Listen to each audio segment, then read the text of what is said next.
The air in the cafe smelled of cinnamon and freshly ground coffee beans, a comforting scent that usually calmed my nerves after a long day of teaching. Today was different. My fingers trembled slightly as I arranged the stack of sign language flashcards on the small round table. Outside, rain pelted against the windows, creating a rhythmic soundtrack to my anxiety. I'd been living in this small coastal town for barely 3 months, still adjusting to life after graduate school, still trying to find my place as the new ASL teacher at Harborview Elementary. "More coffee, Miss Bennett." Marco, the barista, appeared with a steaming pot. His kind eyes crinkled at the corners when he smiled. "Please. And it's Kate," I reminded him, pushing my cup forward. "Just Kate." "Of course, Miss Kate," he replied with a wink, filling my cup before shuffling away. I sighed and returned to my flashcards. The last bell of my Friday afternoon had rung 3 hours ago, but I still had weekend lesson plans to create. The coffee shop had become my sanctuary, a place where I could work undisturbed, away from my tiny apartment with its temperamental heating and paper-thin walls. Here, nestled in the back corner booth, I was invisible, just how I liked it. The bell above the door chimed. I glanced up automatically, then quickly dropped my gaze as a hush fell over the cafe. A little girl, perhaps 7 years old, stepped inside, clutching a worn teddy bear to her chest. Dark hair hung in neat pigtails around her delicate face, eyes cast down as she moved toward the counter. Behind her, a mountain of a man filled the doorway, broad-shouldered and imposing in a tailored black coat that seemed to repel the rain. Even from across the room, I could sense the power emanating from him. The set of his jaw, the watchful eyes that swept the cafe in one calculating glance. 2 men in dark suits flanked him, scanning every corner, every face. Everyone knew who Victor Moretti was, even newcomers like me. "The usual Mr. Moretti?" Marco's voice had changed, higher and more deferential. Victor nodded once, his hand resting protectively on his daughter's shoulder. "Isabella Moretti." The town whispered about her, the deaf daughter of the most dangerous man on the East Coast, a man whose name was spoken in hushed tones, whose business dealings were never discussed openly, whose reputation inspired both fear and a strange reverence. I tried not to stare, but something about the child caught my attention. The way she stood slightly apart from her father, isolated even in his presence, the way her tiny fingers moved in small, almost imperceptible gestures at her sides, as if she was signing to herself. A habit I recognized, a private language when the world couldn't or wouldn't understand. While Victor exchanged quiet words with Marco, Isabella drifted toward the children's bookshelf near my table. Her fingers trailed along the spines, lingering on a colorful copy of Where the Wild Things Are.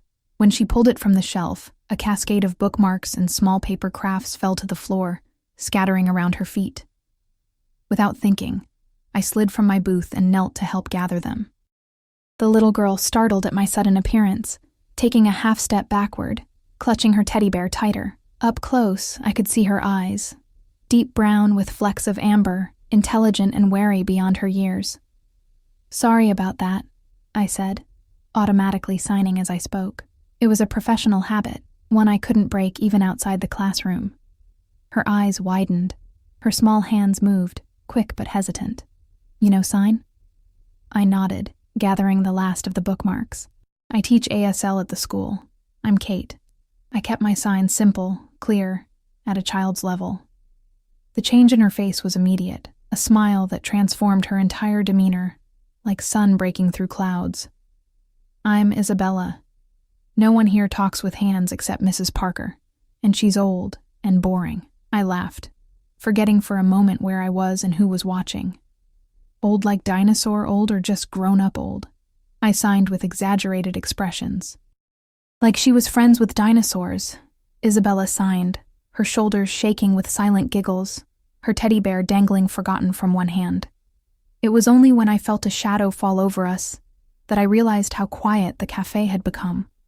I looked up slowly, my smile fading as I met Victor Moretti's gaze. This close, I could smell his cologne, something expensive and subtle, notes of cedar and amber. His eyes were the same deep brown as his daughter's, but where hers had warmed with laughter, his remained unreadable. "Miss..." His voice was surprisingly soft, an accent I couldn't place, warming the edges of his words.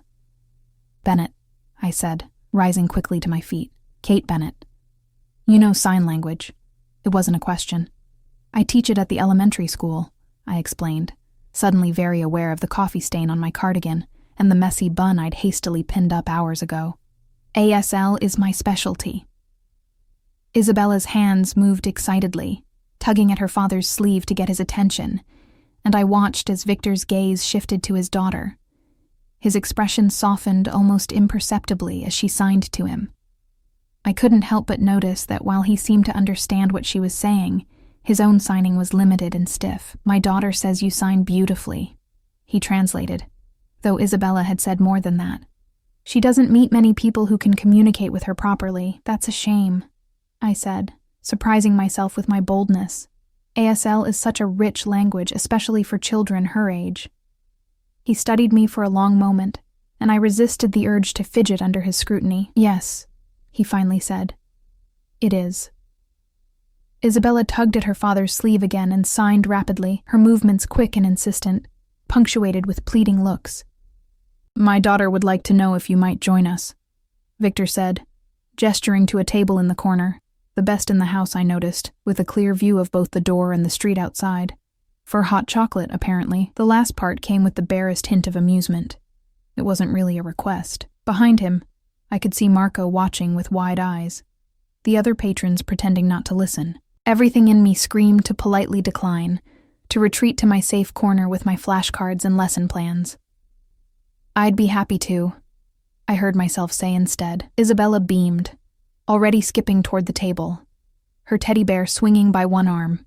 Victor held my gaze for a moment longer, something unreadable flickering in his eyes before he stepped aside to let me pass. The next hour passed in a blur. Isabella was starved for conversation, her small hands flying as she told me about her favorite storybooks, her pet goldfish named Bubble, how she liked drawing but hated the way crayons smelled. I responded in kind, sharing stories about my deaf uncle who had inspired my career, how I made special picture-based flashcards for my youngest students, my collection of stuffed elephants that started when I was about her age. Throughout it all, Victor watched. He sat slightly apart, one leg crossed over the other, his coffee untouched. His men stood nearby, their presence a constant reminder of who he was. Occasionally, Isabella would turn to include her father in our conversation, and he would nod or offer a brief response, but mostly he observed with those dark, assessing eyes. Miss Bennett, he said during a lull as Isabella carefully colored a paper napkin with crayons Marco had brought over. You mentioned you're new to Harborview. 3 months, I confirmed, suddenly self-conscious again. I moved here after finishing my master's program. And how are you finding our little town? I searched for a diplomatic answer. Quieter than I'm used to. A smile tugged at the corner of his mouth. That's one way to put it. Isabella signed something to her father, too quick for me to catch. His expression darkened momentarily before smoothing into careful neutrality. My daughter says your hands make pretty stories, he translated, though again, I suspected she had said more. She has had difficulties with previous tutors.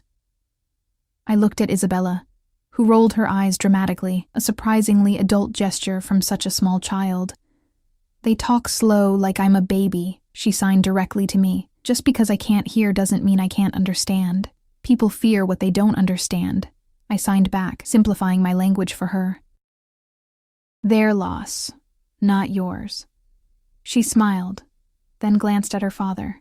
Daddy is learning signs, but he's so slow, and his hands are too big. I bit my lip to keep from smiling, very aware that Victor was watching our exchange closely. I wondered how much he understood. Isabella is very bright, I said aloud, choosing my words carefully.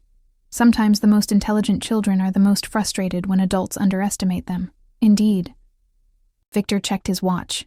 Platinum, I noticed, probably worth more than my yearly salary.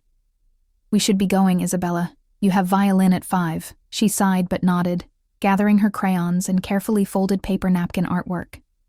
Before standing, she signed quickly to me. Will you be here tomorrow? Same time? I hesitated, glancing at Victor. His face revealed nothing, but there was something in the intensity of his gaze that made my heart beat faster. "If your father doesn't object," I said cautiously. Victor considered me for a long moment. "My daughter has few friends," he said finally. "She seems to have taken a liking to you, Miss Bennet." "Kate," I corrected automatically, then wished I hadn't. "Kate," he repeated, my name sounding somehow different in his mouth. "Perhaps you would consider a more formal arrangement. Isabella's current ASL tutor is, as my daughter pointed out, somewhat behind the times." "Oh, I faltered, caught off guard. "I already have a full teaching schedule. I'm sure we could come to an arrangement that would compensate you adequately for your time." The way he said it made it clear that money was no object. "Say, Tuesday and Thursday evenings? At our home." Isabella was watching me hopefully, clutching her teddy bear to her chest again. I thought about my tiny apartment with its leaking faucets and mounting student loans. I thought about the rumors that surrounded the Moretti family, the whispered stories about Victor's business dealings. I thought about the way the cafe had fallen silent when he entered. I'd need to check my schedule, I hedged. Victor reached into his jacket and withdrew a business card, pressing it into my hand. His fingers brushed against mine. "Warm and unexpectedly gentle. My private number," he said. "Call me tomorrow with your decision." I glanced down at the heavy cream cardstock, embossed with just a name and number. When I looked up again, there was something in his expression that hadn't been there before. A subtle intensity that sent a shiver down my spine. Isabella tugged at my sleeve to get my attention. "Please say yes," she signed, her small face earnest. "I get lonely in that big house." I smiled at her. "I'll think about it," I promised. Victor helped his daughter into her coat, his movements careful and protective. He retrieved a small pink backpack, which Isabella slipped onto her shoulders, the teddy bear's head poking out from the top. Before they left, he turned back to me. "Until tomorrow, Kate," he said, my name again sounding like something precious in his mouth. It wasn't a question. I watched them leave, Victor's hand engulfing his daughter's tiny one, the two bodyguards falling into step behind them. Through the window, I saw him lift Isabella into a sleek black car, raindrops beating on its polished surface. Marco appeared at my elbow, collecting the empty cups with trembling hands. "You should be careful, Miss Kate," he whispered, glancing nervously at the door. "Mr. Moretti isn't a man to be trifled with." "I was just being kind to his daughter," I said defensively. Marco's expression was pitying. "No one just is anything with the Morettis. Everything comes with a price." I thought about the business card burning a hole in my palm, the intensity in Victor's gaze, the hope in Isabella's eyes. "I'm just a teacher," I said, more to myself than to Marco. What could he possibly want from me? But as I gathered my flashcards and prepared to brave the rain, I couldn't shake the feeling that I had just stepped into something much bigger than myself. A world with rules I didn't understand, and dangers I couldn't begin to imagine. And worse, some small, reckless part of me wanted to know more. I pulled my coat tighter around me and stepped out into the storm, the wind immediately whipping my hair across my face. As I hurried toward my apartment, I couldn't help glancing over my shoulder, half expecting to see the black car following me through the rain-slicked streets. Tomorrow, I would have to make a decision. Tonight, I already knew what my answer would be. Sleep didn't come easily that night. I tossed and turned, Victor Moretti's business card on my nightstand like a silent accusation. By morning, dark circles shadowed my eyes, and my decision felt no clearer in the harsh light of day.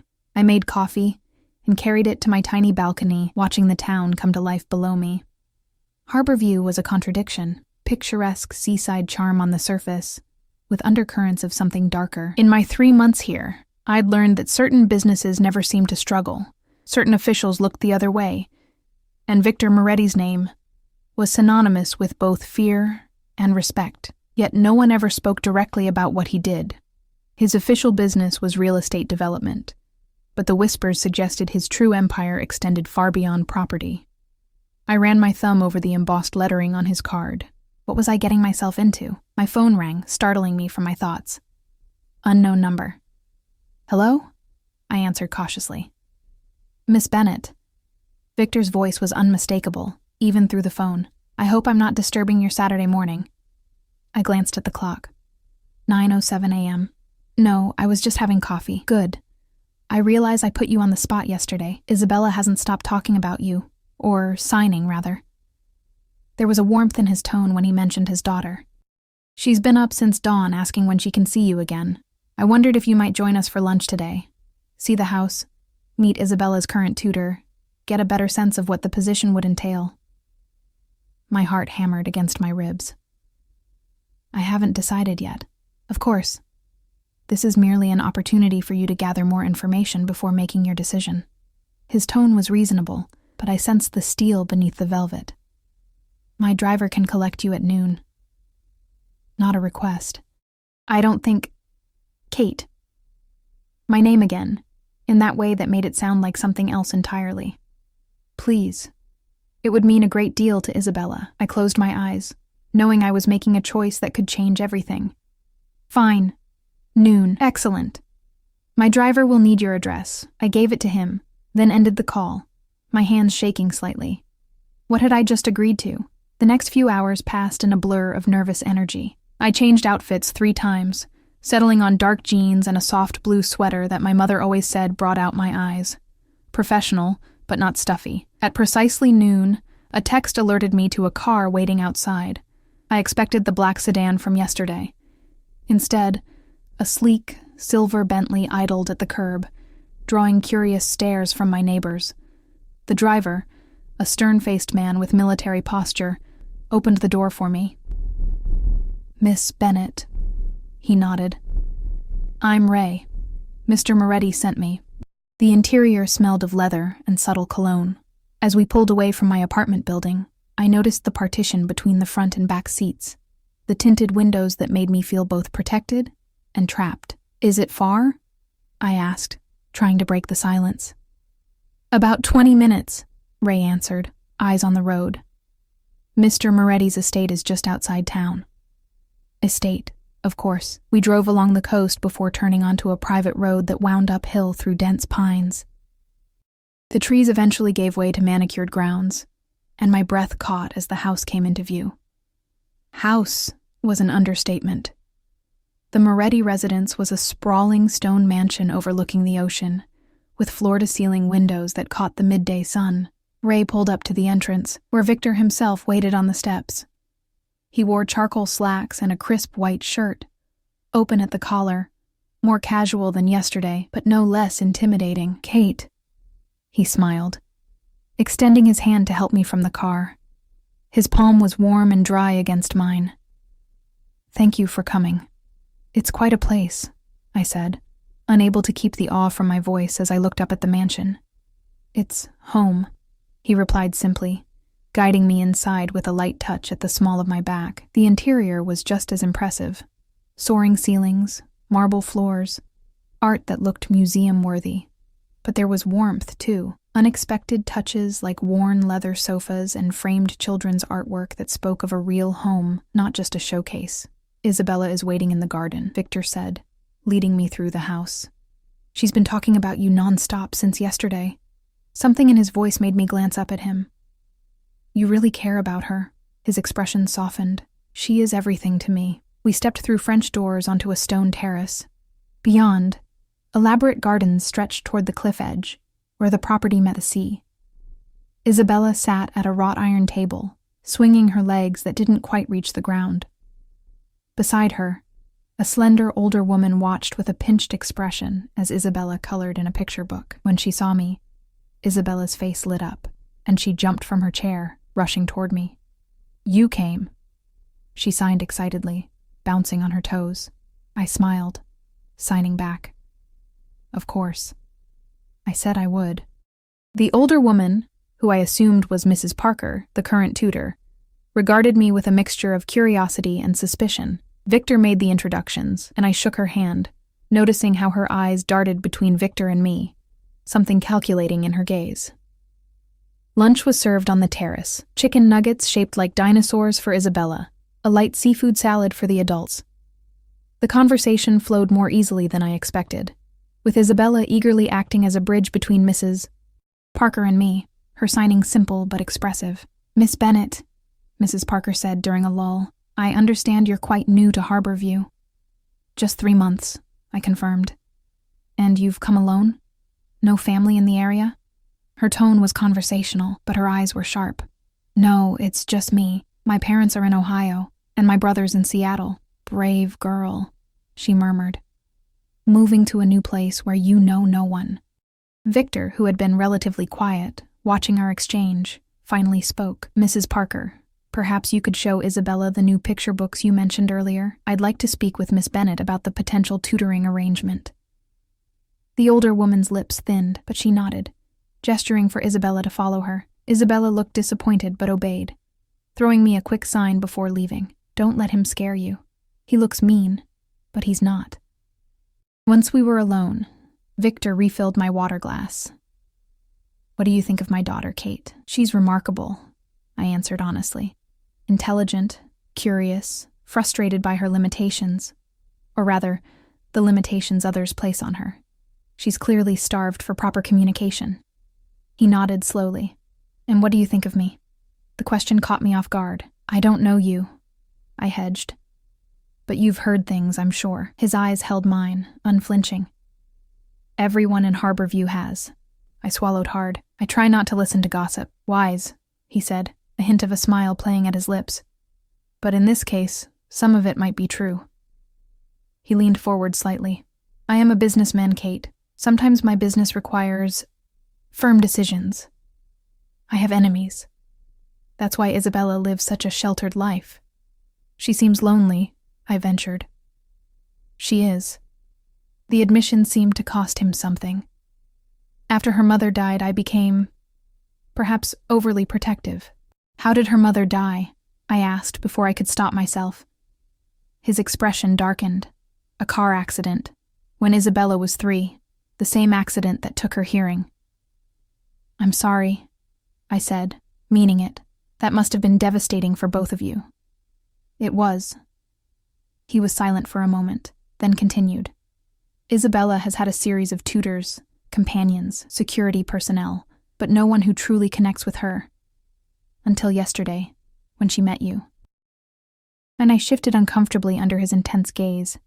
Mr. Moretti.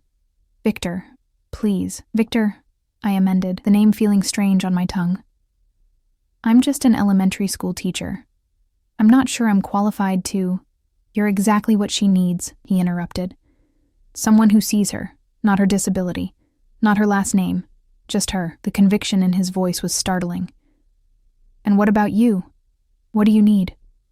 The question hung between us, loaded with implications I hadn't intended. Victor's eyes darkened, and for a moment, the controlled businessman facade slipped, revealing something rawer underneath. Peace of mind, he finally said. Knowing my daughter is happy, that she can communicate with someone who understands her world. I didn't entirely believe him, but I nodded. If I were to agree, we'd need clear boundaries, professional boundaries. Of course. His tone was smooth again, unreadable. I would come twice a week, as you suggested. Tuesdays and Thursdays. 2 hours each session. We would focus on age-appropriate ASL, reading skills, and building her confidence in communication. And your compensation? I named a figure slightly higher than my usual tutoring rate. Victor's eyebrow rose. Double it, he said dismissively. And I'll provide transportation to and from your apartment. I blinked, thrown by his generosity and the casual display of wealth. That's not necessary. It is to me. His tone brooked no argument. Isabella's safety is paramount, and by extension now yours is too. A chill ran down my spine. What does that mean? Victor's expression was grave. It means that once you enter our lives, Kate Bennett, certain precautions become necessary. There are people who would use any connection to me or my family as leverage. You're scaring me, I admitted. Good, he said simply. Fear keeps people alert, but don't worry. No harm will come to you under my protection. Under his protection. The phrase echoed in my mind, both reassuring and alarming. I was about to respond when Isabella burst back onto the terrace, her face animated as she signed rapidly to her father. Can I show Kate my room, please? I want to show her my dollhouse. Victor's stern expression melted at his daughter's enthusiasm. If Miss Bennett has time, he replied, signing along with his words. though his movements were still awkward compared to Isabella's fluid grace. "I'd love to see it." I signed directly to Isabella, whose smile widened. She grabbed my hand, pulling me to my feet with surprising strength for such a small child.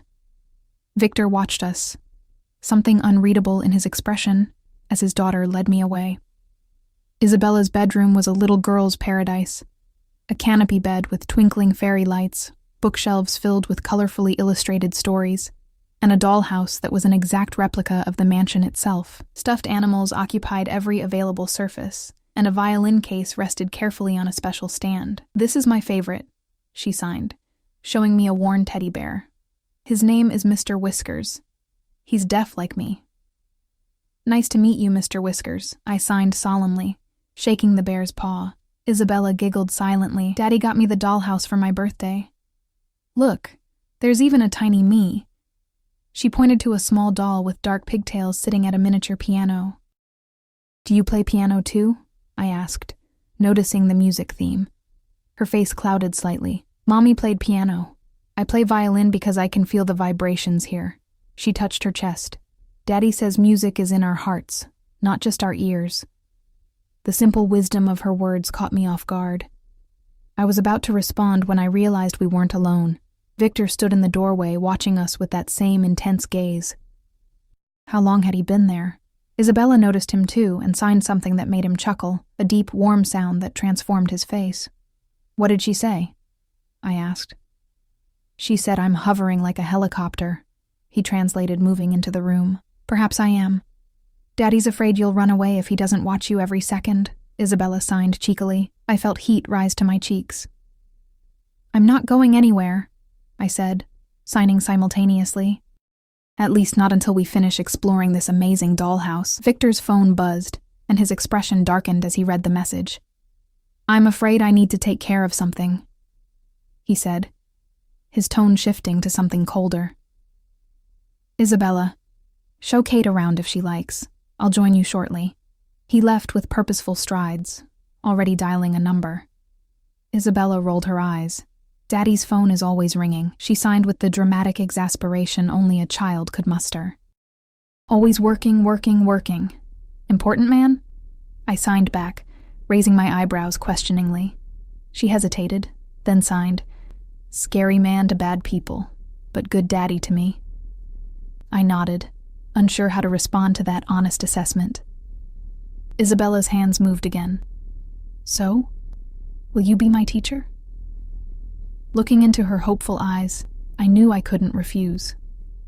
Despite the warnings, despite the rumors about her father, despite my own better judgment, I nodded. "Yes," I signed. "I'll be your teacher." Her joy was radiant, and she threw her arms around me in an impulsive hug. Over her shoulder, I saw Victor had returned to the doorway. Our eyes met, and something passed between us, an understanding, an acknowledgement of the invisible thread that now connected us. I had just entered the Moretti world. I had no idea how deeply I would become entangled in it, or how impossible it would become to leave. That Tuesday, I arrived for my first official session with Isabella. Ray picked me up in the now familiar Bentley, and I noticed something different, a small but unmistakable bulge beneath his jacket, a gun. The realization sent ice through my veins, making the dangers Victor had hinted at suddenly very real. At the mansion, Isabella waited eagerly in a sunny room that had been set up as a child-friendly learning space, complete with a small table and chairs, colorful posters of the ASL alphabet, and shelves of picture books. For 2 hours, we worked on storytelling in ASL, acting out The Three Little Wolves and the Big Bad Pig, a twist on the classic that had Isabella dissolving into silent giggles. Victor appeared briefly, watching our interaction with evident satisfaction before excusing himself for business calls. As Ray drove me home afterward, I noticed him taking an unusual route, doubling back several times. When I questioned him, his answer was chilling. "Making sure we're not followed, Miss Bennett." Standard procedure. I sank back into the leather seat, reality crashing down around me.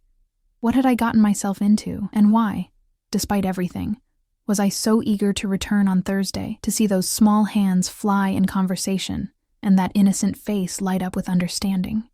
The weeks fell into a rhythm. Twice a week, Ray would collect me in the Bentley, and for 2 precious hours, Isabella and I would dive into a world of language and imagination. She was a brilliant child, eager to learn, quick to grasp new concepts, endlessly curious. We moved beyond formal lessons into genuine friendship, our hands flying in conversations that ranged from fairy tales to the names she'd given all 27 of her stuffed animals. Victor remained an enigmatic presence on the periphery of these sessions. Sometimes he would observe silently from the doorway. Other times he would join us briefly, his signing improving steadily under his daughter's patient coaching. "No, Daddy, your fingers go like this," she would correct him, manipulating his much larger hands with her tiny ones. Occasionally, he would be absent entirely, away on business trips that Isabella referred to cryptically as grown-up stuff. After each lesson, there would be dinner. Chicken fingers and carrot sticks cut into stars for Isabella, elaborate meals for the adults served in the formal dining room where I felt perpetually underdressed, despite upgrading my wardrobe with my generous tutoring fees. Victor always insisted I stay, and I found it increasingly difficult to refuse, not because I feared his reaction, but because I craved these glimpses into their world. Isabella's animated stories, the rare moments when Victor's guard lowered, and I caught glimpses of the man beneath the fearsome reputation. It was during the 3rd week that things began to shift. I was teaching Isabella about poetry in ASL, how rhythm and movement could make a simple nursery rhyme come alive, when I felt Victor's presence. I glanced up to find him watching us from the doorway, his expression unusually soft. "Don't stop on my account," he said, entering the room. "It's beautiful to watch." Isabella beamed at her father's praise. "Kate is teaching me to sign Twinkle, Twinkle, Little Star," she explained, her fingers dancing through the air. Victor took a seat across from us. "Show me," he requested. I hesitated, suddenly self-conscious.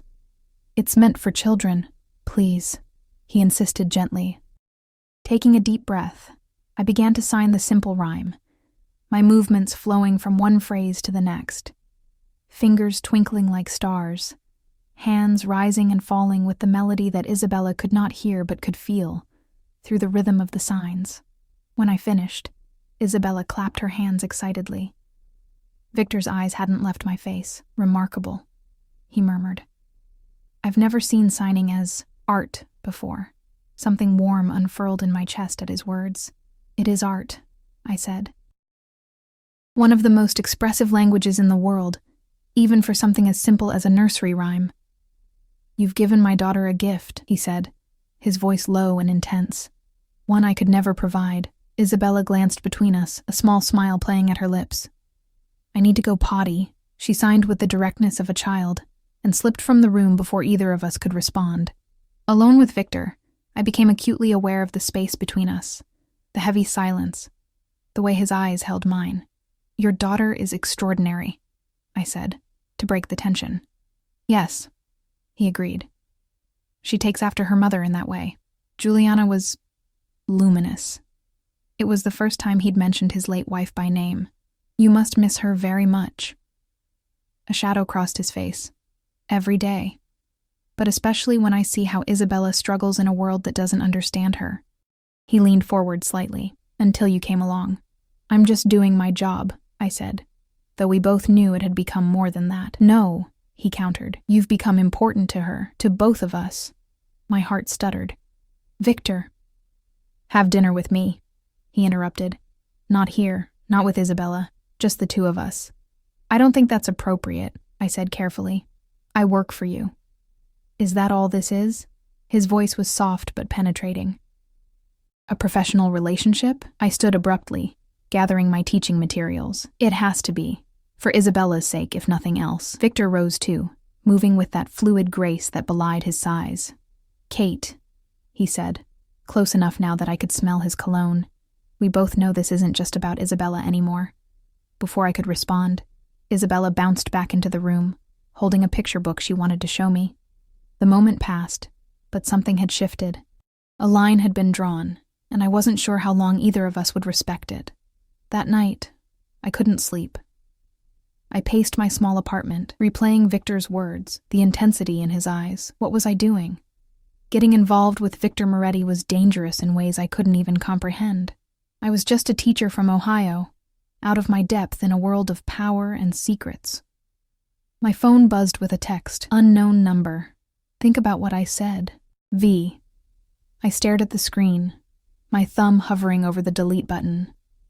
Instead, I saved the number to my contacts. The next morning at school, I was distracted, earning curious looks from my young students as I fumbled through lessons I usually taught with confidence.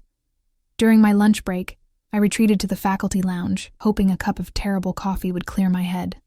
Miss Bennett? I looked up to find Principal Harris in the doorway, his expression uncomfortable. Could I see you in my office? My stomach dropped. Had someone seen me getting into Victor's car? Was my tutoring job somehow against school policy? In his office, Principal Harris closed the door carefully before speaking. I received a call this morning, from Victor Moretti. I froze. What? He's made a substantial donation to our special education department, specifically for ASL resources. Harris adjusted his glasses nervously. He mentioned your name, said you'd inspired him to support deaf education. Relief washed over me, followed by confusion. I didn't know anything about this. $100,000, Miss Bennett. Harris looked both impressed and terrified. With the stipulation that you oversee how it's spent. I sat back, stunned. I don't understand. Mr. Moretti is an influential man in this community, Harris said carefully. If he's taken an interest in our ASL program, in you, I strongly suggest you accept this opportunity. The implication was clear. Don't cross Victor Moretti. Even here, in what I'd thought was my separate, safe world, his influence reached. I nodded numbly and left the office, my thoughts in turmoil. Outside, the parking lot was filled with children enjoying their lunch break in the autumn sunshine. Among the minivans and sensible SUVs, a sleek black Maserati stood out like a panther among house cats. Leaning against it, arms crossed, was Victor. My heart jumped to my throat as I approached him. What are you doing here? I wanted to see where you work, he said simply, his eyes taking in the modest brick building behind me. I hope you don't mind about the donation. Isabella mentioned your classroom needed better resources. $100,000, Victor. I kept my voice low, aware of the curious stares from passing students. That's not a donation. It's a what, Kate? His voice held a dangerous edge. I swallowed hard. A gesture I don't know how to interpret. His expression softened marginally. Then let me be clear. I want to support your work here because it matters to Isabella, and because it matters to you. And last night, I challenged. What was that about? Victor glanced around, then opened the passenger door of his car. Get in. Please. Just for a moment. Against my better judgment, I slid into the butter-soft leather seat. Victor joined me, closing the door to seal us in a bubble of privacy, the tinted windows shielding us from prying eyes. Last night, he began, his voice low and intent, was about the fact that I haven't been able to stop thinking about you since the moment you knelt to help my daughter in that cafe. He turned to face me fully. I know it's complicated. I know who I am makes it even more so. But I'm not a man who denies himself what he wants, Kate. My pulse raced. And you want me? Yes. The single word held such conviction it stole my breath. But I need you to want this too, freely, without pressure. I laughed, a short, disbelieving sound. How is that possible? You're my employer. You've just donated a fortune to my school. The power imbalance here is— Then quit, he interrupted. Stop tutoring Isabella. I'll withdraw the donation, level the playing field. And hurt your daughter in the process? I shook my head. I won't do that. Victor studied me, something like admiration in his gaze. That's why He stopped himself. That's why you're different. You put her first. The air between us felt charged, heavy with unspoken words. Victor reached out, his fingers brushing a strand of hair from my face with surprising gentleness. One dinner, he said softly, away from Harborview, where no one knows us. No expectations, no pressure. Just dinner. I should have said no. Everything in me knew that crossing this line would change my life irrevocably. But the truth was, It had already changed the moment I'd knelt to help Isabella with those fallen bookmarks. One dinner, I agreed. But I drive myself, and Isabella can never know. A slow smile spread across his face, transforming his features. Friday. I'll text you the details. I nodded and reached for the door handle. Before I could exit, Victor's hand covered mine. Kate, he said, his voice a low rumble. Thank you. For what? I wasn't sure. For agreeing to dinner? For tutoring his daughter? For seeing him as more than the dangerous man everyone whispered about? Perhaps all of those things. I slipped out of the car and hurried back toward the school building, feeling his eyes on me until I disappeared inside. Friday arrived with a mixture of anticipation and dread churning in my stomach. Victor's text had been cryptic. An address in Portland, an hour away, and a time, 8 p.m. I'd agonized over what to wear before settling on a simple black dress that had hung unworn in my closet since graduate school. The drive to Portland gave me time to reconsider, to turn around, to make the sensible choice. I didn't. The address led me to a discreet restaurant tucked away on a side street, the kind of place with no sign, just a numbered door and a well-dressed doorman who asked for my name. Catherine Bennett, I said, using my full name, wondering if I'd be on the list. The doorman nodded immediately. Mr. Moretti is waiting for you. The interior was intimate. Dark wood, soft lighting, well-spaced tables ensuring privacy. Victor rose as I approached, and for a moment I saw him through fresh eyes. Away from his mansion, away from his security detail, dressed in a perfectly tailored charcoal suit, he looked less like a Mafia boss and more like what he pretended to be. A successful businessman with old-world charm. You came, he said, taking my hand and pressing a kiss to my knuckles in a gesture that would have seemed affected from anyone else. I said I would. I slid into the seat he held for me. Though I'm still not sure this is a good idea. The best ideas rarely are. Victor signaled for wine. You look beautiful, Kate.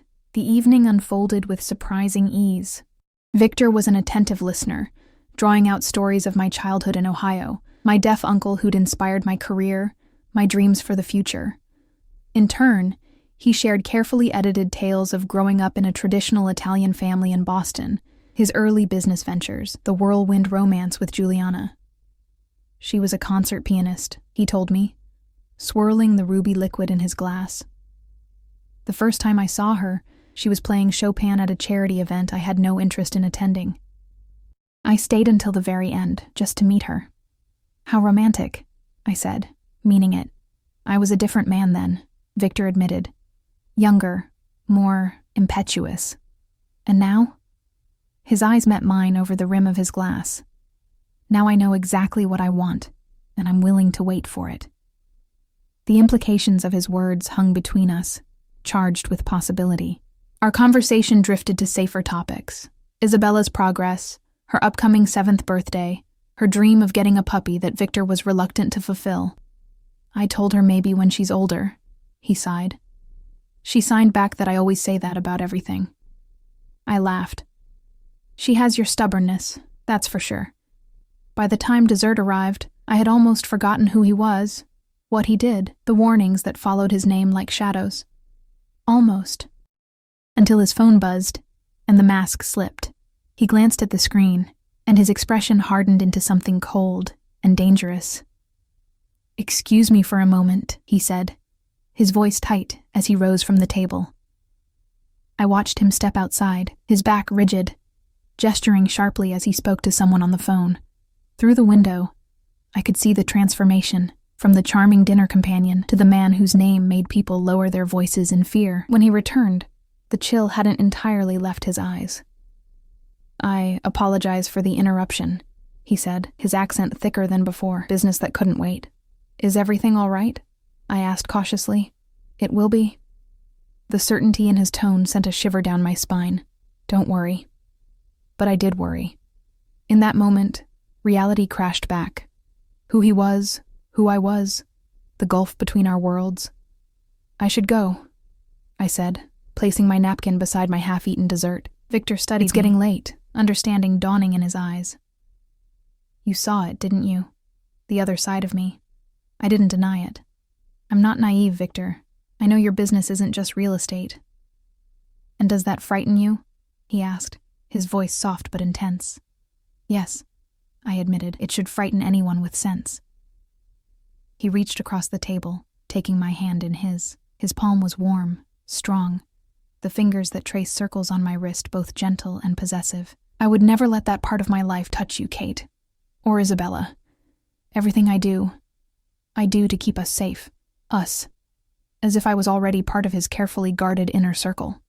I need to think, I said, pulling my hand away. This is complicated. Victor nodded, accepting my retreat with surprising grace. I understand. Take all the time you need. He signaled for the check. May I at least walk you to your car? Outside, the night air was crisp with approaching winter. Victor placed his jacket around my shoulders, the fabric still warm from his body, his scent enveloping me. We walked in silence to my car, parked a block away. Thank you for dinner, I said, fumbling with my keys, suddenly nervous. Kate. Victor's voice stopped me. He stepped closer, one hand coming up to cup my cheek, his touch feather-light. I meant what I said. Take all the time you need, but know this. I am not a patient man by nature. For you, I'm trying to be. Before I could respond, he leaned down and brushed his lips against mine. A kiss so gentle it was barely there. Yet it burned through me like fire. Then he stepped back, his expression unreadable in the dim street lighting. Drive safely, he murmured, and turned to walk away. I drove home in a daze, my lips still tingling, my thoughts a chaotic tangle of desire and doubt. What was I doing? Getting involved with Victor Moretti was like stepping willingly into quicksand. Each move only pulled me deeper. As I approached my apartment building, a flicker of unease traveled down my spine. Something felt wrong. The street was quieter than usual, the shadows deeper. I parked and hurried to the entrance, keys clutched in my hand like a weapon. The feeling intensified as I climbed the stairs to my third-floor apartment. The hallway was silent, but I couldn't shake the sensation of being watched. With trembling fingers, I unlocked my door and stepped inside, immediately reaching for the light switch. Nothing happened. The power was out. Heart pounding, I fumbled for my phone, activating the flashlight. The beam cut through the darkness, illuminating my living room, and the man sitting calmly in my reading chair. "Hello, Miss Bennett," he said, his voice carrying a faint accent different from Victor's. "We need to talk about your new friend." I froze, my phone slipping from suddenly nerveless fingers. The light spun wildly across the floor before settling at an angle that cast long, distorted shadows across the walls. The man remained seated, seemingly unconcerned by my presence or my fear. "Who are you?" My voice emerged as a whisper. "What do you want?" He leaned forward, catching the edge of the light. I could make out an expensive suit, a lean face with sharp features, dark eyes that assessed me coolly. "My name is Alessio Ricci. As for what I want, information, Miss Bennett, about Victor Moretti." My hand inched toward my purse, where my pepper spray hung from the side pocket. "I don't know anything." "Please." Disdain dripped from the word. "We've been watching you. The devoted teacher who spends evenings at the Moretti estate, who drives to Portland for private dinners with Victor." He made a tisking sound. "You know more than most. If you've been watching me, then you know Victor's people are probably watching too." I tried to keep my voice steady, grasping for confidence I didn't feel. "They'll be here any minute." Alessio smiled thinly. "No, they won't. Victor's security detail is currently occupied with an incident across town. Quite unfortunate timing for you." A chill ran through me. This had been planned, coordinated. "What do you want from me?" I repeated, my mind racing. "To deliver a message," Alessio said, rising to his feet with fluid grace. He was taller than I'd initially thought, moving with the same predatory confidence I'd observed in Victor. "Victor Moretti has taken something that belongs to me. I want it back." "I don't know what you're talking about." "No?" He moved closer, and I stumbled back against the door. "The shipping containers from the port of Newark. The ones he intercepted last month. Tell him I want my property returned, or there will be consequences." "I'm just his daughter's tutor," I insisted, panic rising in my throat. "I don't know anything about his business." Alessio's hand shot out, gripping my chin with surprising strength. forcing me to look at him. Then perhaps you should ask yourself what kind of man you're getting involved with, Miss Bennet. What kind of world you're stepping into. His fingers tightened painfully. Victor Moretti is not what he seems. Neither are you, I managed, jerking my face away from his grasp. Breaking into a woman's apartment, threatening her. What kind of man does that make you? Something flashed in his eyes, anger, perhaps respect. A practical one. He stepped back, straightening his already immaculate suit. You have 48 hours to deliver my message. After that, our next conversation won't be nearly so pleasant. And if I go to the police? He laughed, the sound devoid of humor. By all means, I'm sure they'd be very interested in learning about Victor's businesses, and yours. I don't have a business, I protested. No? Taking money from known criminals doesn't count? Alessio raised an eyebrow. The hefty deposit in your bank account might suggest otherwise to the authorities. My mouth went dry. The tutoring money. 48 hours, he repeated, moving toward the balcony door I hadn't even realized was open. Oh, and Miss Bennet? I wouldn't mention this conversation to Victor just yet. Men like us tend to overreact when our possessions are threatened. With that, he slipped out into the night, leaving me trembling in my darkened apartment. I spent the next hour checking locks, peering out windows, jumping at every sound. Eventually, the power flickered back on, cut deliberately, I now realized, to facilitate Alessio's entrance. I considered calling the police, but what would I say? That a man had threatened me on behalf of a rival criminal organization? That I was somehow caught between warring factions I knew nothing about? Instead, I called the one person I could think of. Ray, I said when he answered. It's Kate Bennet. I need to talk to Victor. There was a pause. It's nearly midnight, Miss Bennet. It's important, I insisted. Please. Another pause. I'll see if he's available. 10 minutes later, my phone rang. Kate? Victor's voice was alert, concerned. What's wrong? I opened my mouth to tell him everything, then hesitated, remembering Alessio's warning. I think someone broke into my apartment. Are you hurt? The question was sharp, urgent. No, I'm fine. Nothing seems to be missing. The power was out when I got home, but it's back on now. I'm sending Ray to you. Right now. Pack a bag. What? No, I don't. This isn't a discussion. Victor cut me off, his tone brooking no argument. You're not staying there tonight, or any night until I've had the place secured. Victor, that's not necessary. Kate. My name was a command, a plea. Please. I closed my eyes, torn between relief at not having to spend the night alone and fear of being drawn deeper into Victor's world. Where would I go? To the house. We have plenty of room. His voice softened. Isabella will be delighted to have you so close. Isabella. I hadn't even considered how this might affect her, how my growing involvement with her father might change our relationship. Okay, I agreed finally. Just for tonight. Ray will be there in 20 minutes. True to his word, Ray arrived promptly, his expression grim as he escorted me to the waiting car, eyes constantly scanning the street. This time, I noticed the gun openly holstered beneath his jacket. Mr. Moretti is waiting for you, he said as we pulled away from my apartment building. The drive to the Moretti estate passed in tense silence. I stared out the window at the darkened landscape, wondering how my life had changed so dramatically in such a short time.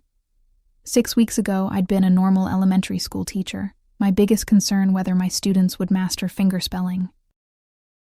Now, I was being whisked away in the middle of the night by a Mafia boss's security detail after being threatened by his rival. Victor met us at the door, his face tight with controlled anger. Are you all right? He asked, taking my overnight bag from Ray and dismissing him with a nod. I'm fine, I insisted, just rattled. He guided me inside with a gentle hand at the small of my back.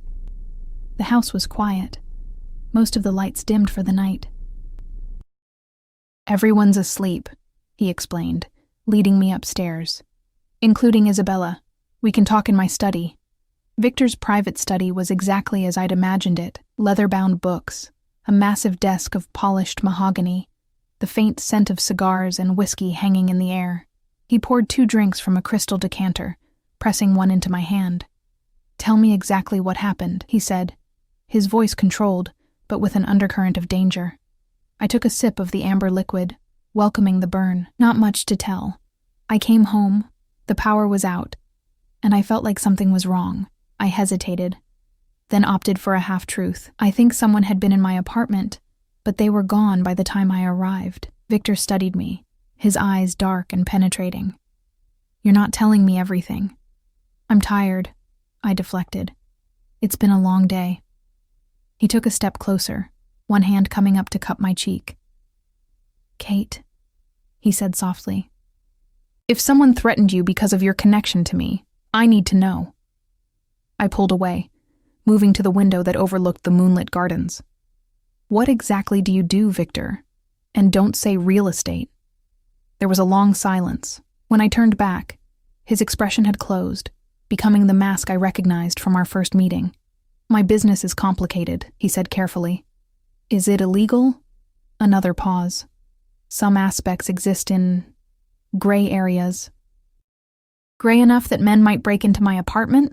I challenged. "Gray enough that your 7-year-old daughter needs armed guards to go to the park?" "The world is dangerous, Kate," Victor said, his voice hardening. "I do what's necessary to protect what's mine." "I'm not yours," I shot back. Something flashed in his eyes. Possessiveness, determination. "Aren't you?"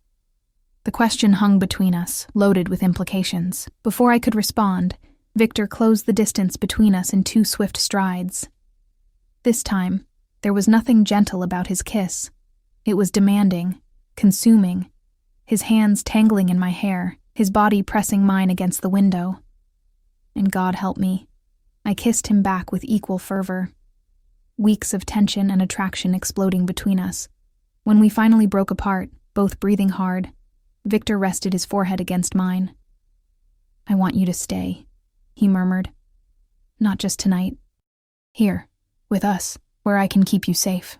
"I can't just abandon my life," I protested, though the words lacked conviction. "My job, my apartment.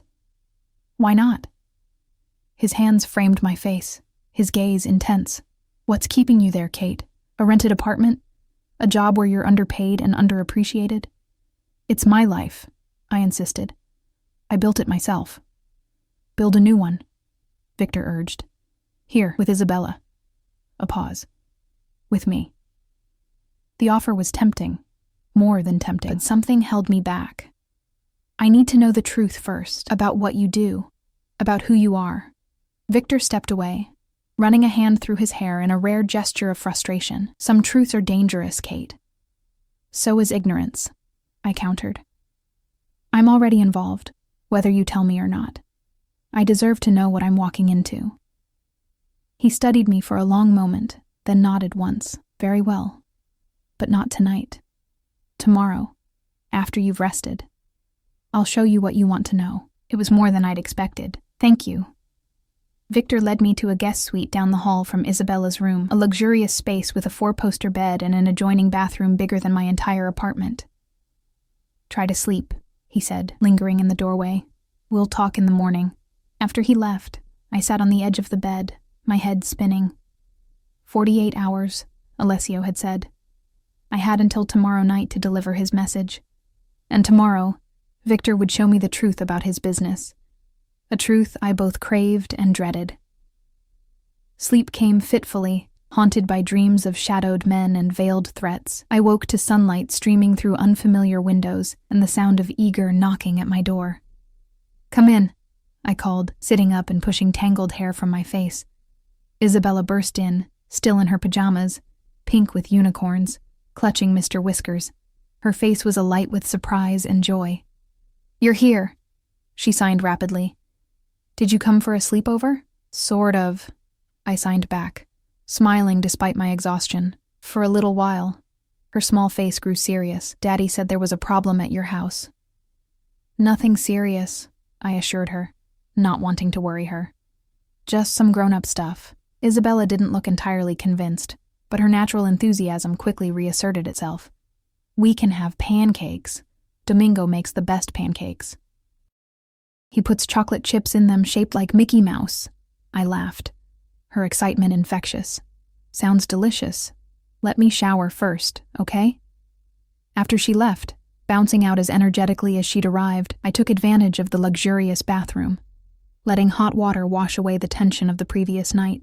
By the time I dressed and made my way downstairs, I felt almost normal again, until I entered the dining room and found Victor waiting with Isabella, his expression grave despite his casual attire. "Good morning," he said, rising as I entered. "I hope you slept well." "As well as could be expected," I replied, taking the seat Isabella eagerly patted beside her. Breakfast was a strangely domestic affair: Mickey Mouse pancakes for Isabella, coffee and pastries for the adults. Isabella dominated the conversation, her hands flying as she told me about her plans for the day, her upcoming ballet recital, her dream of having a puppy, bigger than Mr. Whiskers but smaller than a horse. Victor watched us with an expression I couldn't quite read, pride mingled with something more complex. After we finished eating, he touched Isabella's shoulder gently. "Princess, I need to borrow Kate for a while," he signed. "Grown-up business." Isabella pouted but nodded. "Promise you'll play dollhouse with me later?" She signed to me. "Promise." I signed back, touched by how quickly she'd accepted my presence in her home. Once she had left, skipping away to find her nanny, Victor turned to me. "Are you ready?" I took a deep breath. "As I'll ever be." He led me to the garage, a cavernous space housing a collection of luxury vehicles. We took an understated black SUV, with Ray driving and another security man in the passenger seat. No one spoke as we wound through the wooded estate grounds and onto the main road. "Where are we going?" I finally asked. "The harbor," Victor replied. "I want you to see what I really do." We drove to a section of the waterfront I'd never visited, a commercial area with warehouses and shipping containers. Ray pulled up to a nondescript building with a small sign, Moretti Imports. Inside, it looked like any business office: reception desk, conference room, employees at computers. Victor greeted several by name as he led me through to a secure door that required both a keycard and fingerprint scan. "This is the heart of my operation," he said, as the door swung open, revealing a large open space filled with crates and workers in white lab coats. "Pharmaceuticals? Drugs?" I asked, alarmed. "Medicine," Victor corrected. "Life-saving drugs that American pharmaceutical companies price beyond the reach of ordinary people. We import them from countries where they're manufactured at a fraction of the cost." He led me through the facility, explaining the operation: generic cancer drugs from India, insulin from Canada, medications for rare diseases sourced from Europe, all distributed through a network of independent pharmacies at prices far below market rate. "It's not exactly legal," he admitted. "But it's not what you're thinking either. We don't deal in narcotics or addictive substances. Just medications people need to survive but can't afford. Then why all the security? The guns? The rival threatening me in my apartment?" I blurted out, then immediately regretted it. Victor stopped short. "What rival?" His voice had gone dangerously soft. I closed my eyes briefly, realizing my mistake.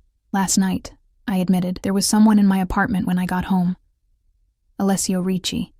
Victor's expression transformed, rage flashing across his features before he controlled it with visible effort. "What did he say to you?" There was no point hiding it now. "He mentioned shipping containers from Newark. Said you took something that belongs to him and he wants it back." I swallowed hard. "He gave me 48 hours to deliver the message. And you didn't tell me this last night because?" "He threatened me," I admitted. "Said not to tell you right away because men like you overreact when your possessions are threatened." Victor's jaw tightened. "You are not my possession," he said fiercely. "But you are under my protection, which means Ricci has made a grave mistake." He turned to Ray, who had been following at a discreet distance. "Get the car and call Dominic. Tell him to secure the house and double the guard on Isabella." My heart raced. "Victor, what's happening? Who is this man?" His eyes met mine, and for the first time I saw real fear there. "Alessio Ricci is dangerous, Kate. More dangerous than you can imagine. And he's using you to get to me." "Why? What's in those containers?" Victor hesitated, then seemed to make a decision. "Counterfeit medications. Cheap toxic imitations of life-saving drugs." Ricci has been flooding the market with them, and people have died. We intercepted his shipment last month and turned the evidence over to the FDA. So you're... What? Some kind of pharmaceutical vigilante? A ghost of a smile touched his lips. Something like that. My father built this business 30 years ago when my mother couldn't afford her cancer medications. After she died, he expanded, helping others. When he passed, I inherited it all. The legitimate businesses, the import operation, and yes, the less savory methods sometimes needed to protect it. The Mafia connection, I said softly. An oversimplification, but essentially correct. Victor took my hands in his. Kate, I need you to understand something. I've done things I'm not proud of. I've hurt people who threaten my family, my business, my community. But everything I do for a reason. I searched his face, trying to reconcile the man before me with the ruthless criminal Alessio had described. Why are you telling me all this? Because I want you in my life, he said simply. In Isabella's life, and I can't ask that of you without honesty. Before I could respond, Ray appeared, his expression grim. Sir, we need to go, now. There's a situation at the house. Victor's face drained of color. Isabella? She's secure, Ray assured him. But Ricci's men have been spotted on the perimeter. Victor was already moving, pulling me along beside him. Change of plans, he told me grimly. We're not going back to the house, not yet. I'm taking you somewhere safe until this is resolved. What about Isabella? I asked, frightened by the urgency in his movements. Dominic will protect her with his life, Victor assured me. But right now you're the more vulnerable target. As we hurried toward the car, a terrible thought occurred to me. Victor, what if this isn't about the medications at all? What if Ricci is using me to draw you out, away from Isabella? Victor stopped short, his expression changing as he considered my words. He pulled out his phone, dialing rapidly. Dominic, status report on Isabella. A pause. Put her on. Another pause. No, I need to speak to her directly. His face went rigid. What do you mean she went to the music room? She's supposed to be with Mrs. Lawrence. The world seemed to slow as Victor lowered the phone, his eyes meeting mine with naked fear. She's gone. The next hour passed in a blur of controlled chaos. Victor transformed before my eyes, his movements precise and lethal as he issued rapid-fire commands into his phone. The security team converged on the SUV, a second vehicle appearing from nowhere, men with guns and earpieces establishing a protective perimeter around us. They've taken Isabella, Victor told me, his voice stripped to its mechanical core. Ricci's men. They breached the east fence line where it meets the cliff. They waited until she went to the music room for her violin practice. The implication hung heavy in the air. There was a traitor somewhere in Victor's organization who knew Isabella's schedule. What do they want? I asked, struggling to keep pace as he guided me through a side entrance of the warehouse to an armored vehicle waiting in a loading bay. Me? Victor answered grimly. Or rather, my territory. Ricci's been trying to expand his operation for years. Isabella is leverage. Oh God. My legs threatened to buckle beneath me. Sweet, innocent Isabella in the hands of men like Alessio Ricci. The image of that small child, unable to hear the danger around her, terrified and confused, was unbearable. Victor's hand gripped my elbow, steadying me. I'm going to get her back, he said with absolute conviction. But I need to know you're safe first. I'm coming with you, I insisted. Absolutely not. Victor. I grabbed his arm, forcing him to look at me. Isabella trusts me. She can't hear what's happening around her. She'll be terrified, disoriented. She needs a familiar face, someone who can communicate with her. His jaw worked as he considered my words. It's too dangerous. I'm already in danger, I countered. Let me help. She's just a little girl, Victor. She needs me. For a moment, I thought he would refuse.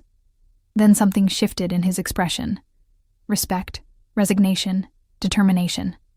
Stay close to me, he finally said. Do exactly as I tell you. If this goes wrong, it won't, I interrupted, with more confidence than I felt. Victor studied me for a long moment, then nodded once. Ray, change of plans. Miss Bennett is coming with us. Get her a vest. Minutes later, I found myself in a bulletproof vest that felt impossibly heavy, wedged between Victor and Ray in the backseat of the armored SUV. Victor's phone rang, and he answered immediately, putting it on speaker. "Moretti." Alessio's smooth voice filled the car. "I believe I have something precious of yours." Victor's knuckles whitened around the phone, but his voice remained controlled. "If you harm her, Ricci, I swear to God." "Your daughter is perfectly fine," Alessio cut him off. "For now. Frightened naturally, but unharmed. She's quite brave for such a little thing, hasn't cried once, though I doubt she understands what's happening." "What do you want?" Victor demanded.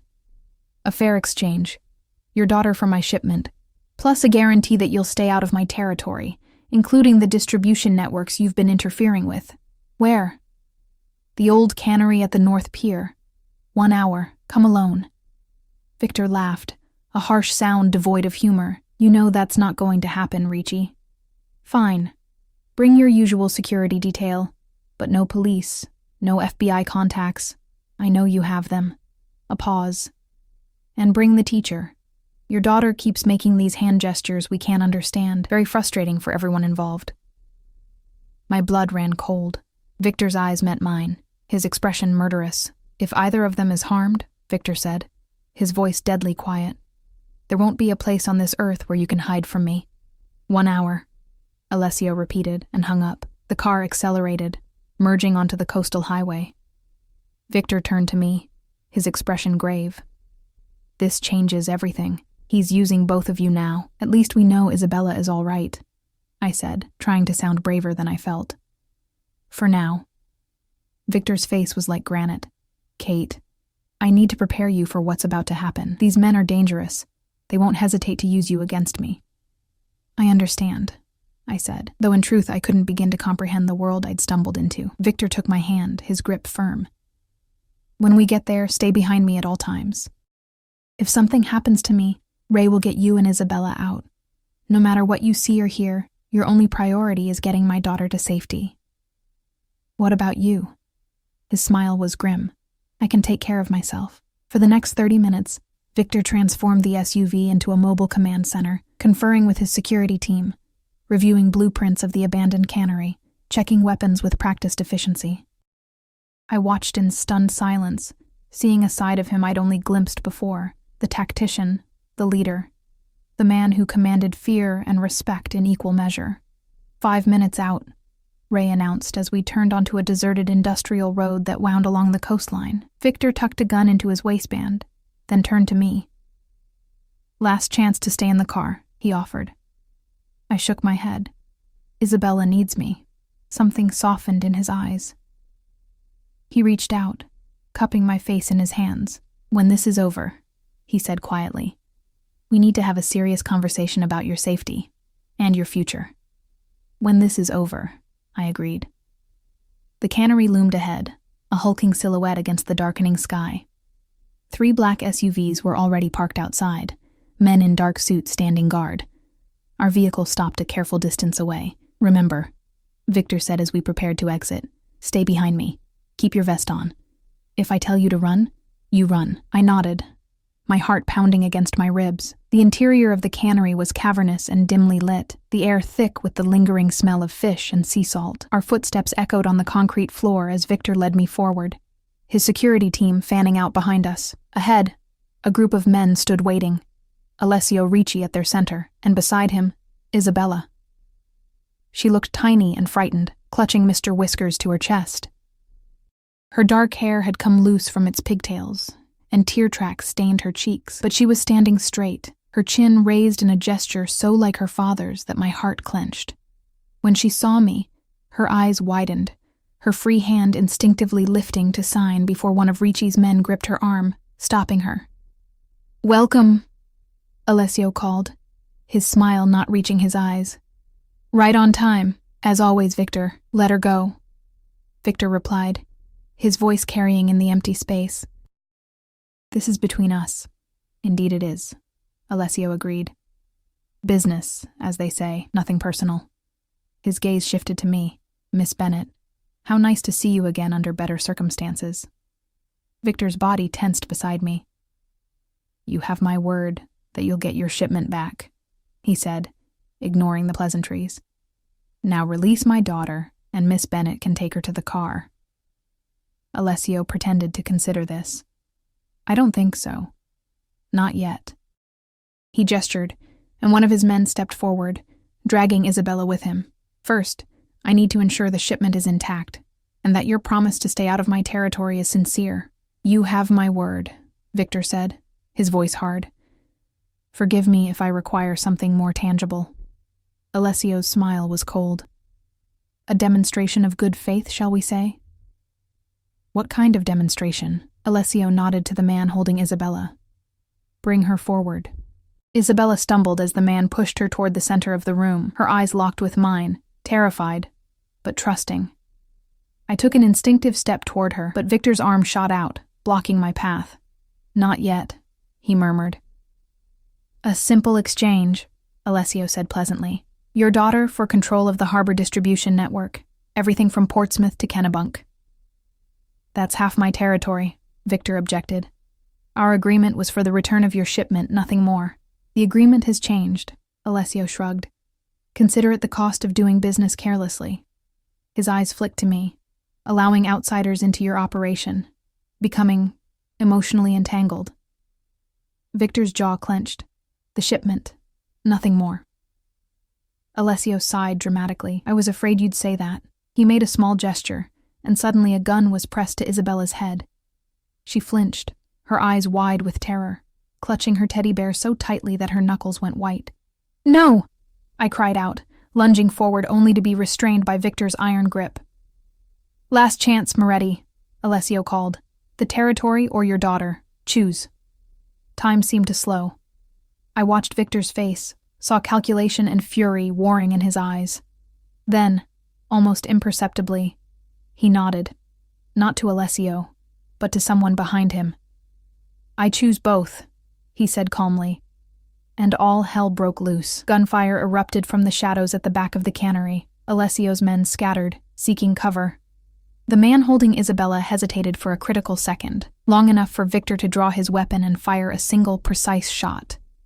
The man crumpled, and Isabella stood frozen, her hands pressed over her ears despite her deafness, a reflexive gesture of fear. "Now!" Victor shouted, pushing me forward. "Get Isabella!" I ran, heart pounding, as bullets ricocheted off metal surfaces around me. Isabella saw me coming and reached out, her teddy bear falling forgotten to the floor as she stretched her small hands toward mine. I caught her, pulled her against me, and turned to retreat, only to find our path blocked by Alessio himself, gun drawn. "Not so fast," he snarled, all pretense of civility gone. "Let them go, Ricci." Victor's voice came from behind me, deadly calm. "It's over. Your men are surrounded." Alessio's eyes darted around, taking in the situation. His men were indeed outgunned, many already subdued by Victor's security team. But he still had his weapon trained on us. "It's never over," he spat. "Not while I'm still standing." What happened next seemed to unfold in slow motion. Alessio's finger tightened on the trigger. Victor shouted a warning. I turned, shielding Isabella with my body, bracing for the impact of a bullet that never came. Instead, there was a different sound, a sickening thud followed by a strangled gasp. I looked up to see Alessio staggering backward, blood blooming across his chest. Behind him stood Mrs. Parker, Isabella's elderly tutor, a smoking gun in her trembling hand. "No one threatens my student," she said with surprising steel in her voice. Victor was beside us in an instant, gathering Isabella into his arms while keeping me tucked against his side. "Are you hurt?" he demanded, eyes scanning both of us for injuries. Isabella shook her head, tears streaming silently down her face. Her small hands flew in frantic signing. "Daddy, Mrs. Parker has a gun." "I know, Princess," Victor replied, signing awkwardly with one hand still holding his own weapon. "She's one of us." I stared at the elderly woman in disbelief. "You work for Victor?" Mrs. Parker straightened her cardigan primly. 27 years, she confirmed. "Before I taught languages, I had a different career entirely." There was no time to process this revelation. Victor was already moving us toward the exit, his security team forming a protective circle around us. "We need to go," he insisted, carrying Isabella, who clung to him like a koala, her face buried against his neck. "The police will be here soon." Outside, the fading daylight seemed impossibly bright after the dim cannery. Victor helped Isabella into the waiting SUV, her small body trembling with delayed shock. As he settled her in the back seat, I retrieved Mr. Whiskers from where he'd fallen, brushing concrete dust from his fur before handing him to Isabella, who clutched him desperately. "Are you all right?" Victor asked me, his hands gentle as they checked me for injuries. "I think so," I managed, though my legs felt like water and my heart was still racing. "Is it over?" "Yes," he promised, pulling me close for a moment. "It's over." In the aftermath, everything moved with dizzying speed. Victor's contacts in law enforcement ensured that the official story painted Alessio Ricci as a pharmaceutical counterfeiter who had kidnapped Isabella in a desperate move after his operation was exposed. His surviving men were arrested, his distribution network dismantled.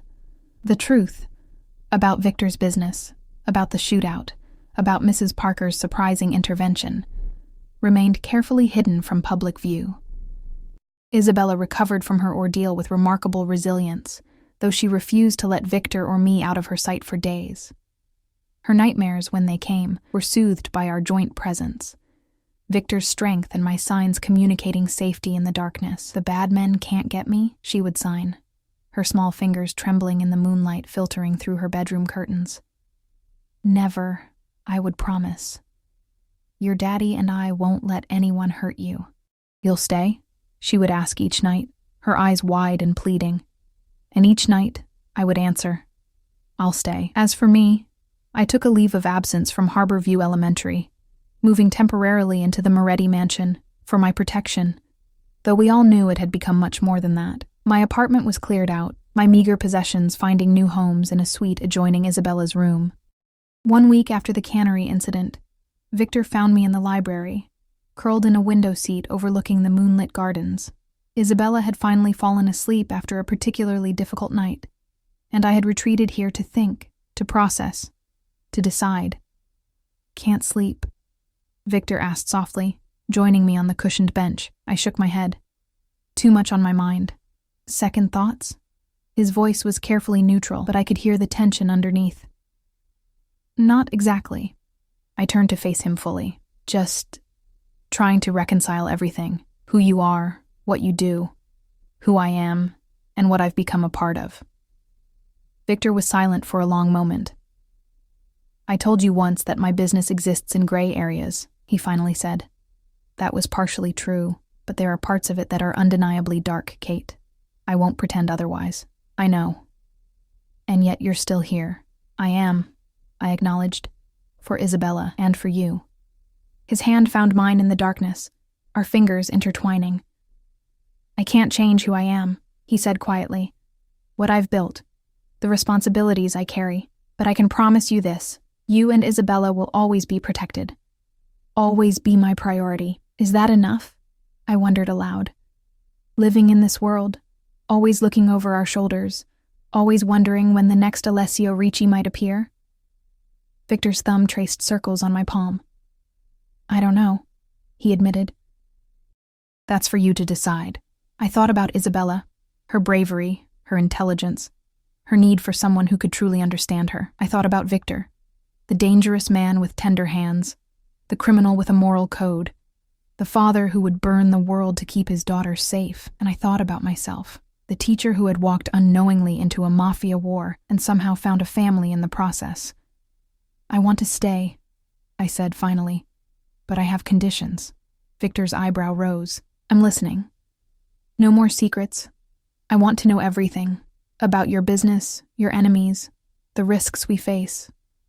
He nodded slowly. "All right.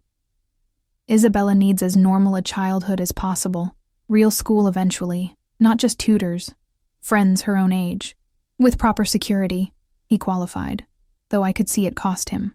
"And I go back to teaching," I continued. "Maybe not at Harborview, but somewhere. It's who I am, Victor. I can't lose that." He studied me in the moonlight. "Is that all?" I took a deep breath. "One more thing. If I'm going to be part of this family, really part of it, then I want it official. No more ambiguity.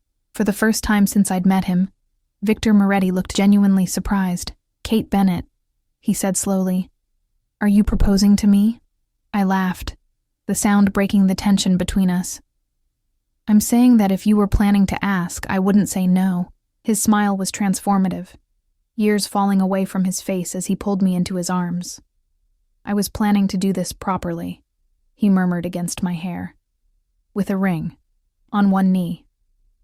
Since when have we done anything the conventional way? I asked, tilting my face up to his. His kiss was gentle, a promise rather than a demand. When he pulled back, his eyes were serious again. This life won't be easy, Kate. There will always be risks. I know, I said simply. But some things are worth the risk. 3 months later, Isabella stood beside me in the mansion's garden, her small hands moving gracefully as she signed her approval of the simple white dress I wore. You look like a princess, she signed, her eyes bright with excitement. Daddy's going to cry. I bet you $100. I'm not taking that bet. I signed back with a smile. How do you feel about all this? I asked, suddenly anxious. Me joining your family officially. Her smile was radiant. You've been my family since the day you talked to me with your hands when everyone else just stared. As Victor waited for me under an arch of white roses, his face solemn, but his eyes alight with a happiness I'd never seen before, I thought about the strange path that had led me here. From a chance encounter with a deaf child everyone avoided, to becoming the wife of the man everyone feared. Isabella stood between us during the ceremony, serving as both flower girl and ring bearer, her face serious with the responsibility. When it came time to exchange vows, Victor surprised me by signing his along with speaking them. His once awkward movements now fluid and confident after months of practice. Isabella beamed with pride at her father's progress, nodding encouragingly when he hesitated on the more complex signs. Life would never be simple. There would always be dangers lurking at the edges of our happiness, threats that would require Victor to step back into the darker aspects of his world. But there would also be this, Isabella flourishing in her new school where I'd helped establish a robust ASL program, her circle of friends growing as she gained confidence. The Children's Language Center I had founded with Victor's support, teaching infants and toddlers to sign before they could speak. And Victor himself, who continued to walk the line between legitimate businessman and something more complicated, but who now had a family that anchored him to his better nature. As he slipped the ring onto my finger and sealed our union with a kiss, I felt Isabella's small hand slip into mine, completing our circle. Victor lifted her into his arms, and she signed rapidly. Now we're really a family, forever and ever and ever. Victor translated for the guests, his voice thick with emotion. But I didn't need the translation. I understood her perfectly, just as I had that first day in the cafe when a little girl dropped her bookmarks and I knelt to help her. Whatever came next, we would face it together. The teacher, the Mafia boss, and the deaf girl who had brought us both out of silence into a language all our own.